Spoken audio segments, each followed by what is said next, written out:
Hello everyone, welcome to my channel. ఈరోజు వీడియోలో తెల్లగోడి కూర తయారు చేయబోతున్నాను.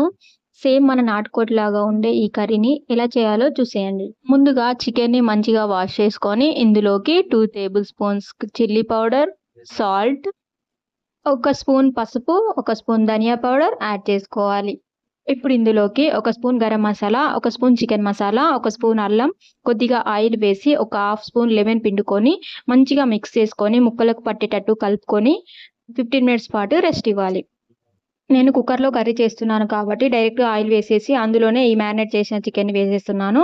కానీ ఇలా కాకుండా ఫస్ట్ చికెన్‌ని కుక్కర్‌లో బాయిల్ చేసుకొని అలా కూడా చేసుకోవచ్చు. కుక్కర్‌లోకి 2 టేబుల్ స్పూన్స్ ఆయిల్ యాడ్ చేసి అందులోకి ఒక బిర్యానీ ఆకు వేసుకున్నాను. నేనైతే ఇక్కడ బిర్యానీ స్పైసెస్ ఏం వాడట్లేదు. ఒక బిర్యానీ ఆకు మాత్రమే యూజ్ చేస్తున్నాను. ఎందుకంటే గరం మసాలా ముందుగానే వేశాను కదా మ్యారినేట్ చేసినప్పుడు.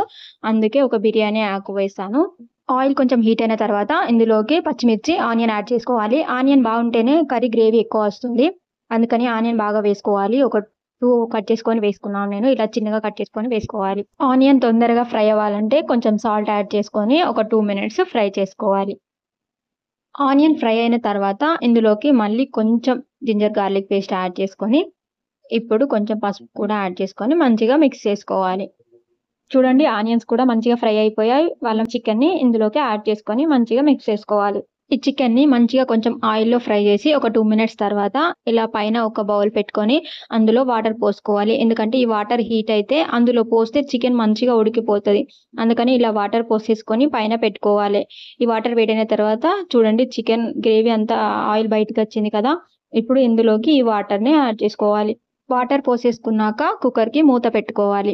మూత పెట్టుకొని ఒక 6-7 విజిల్స్ వచ్చే వరకి ఉంచుకోవాలి. 6-7 విజిల్స్ వచ్చాక కుక్కర్‌లోని గాలంతా పోయాక మూత ఓపెన్ చేసి చూసాను. చూడండి ఎలా ఉందో ఇప్పుడు.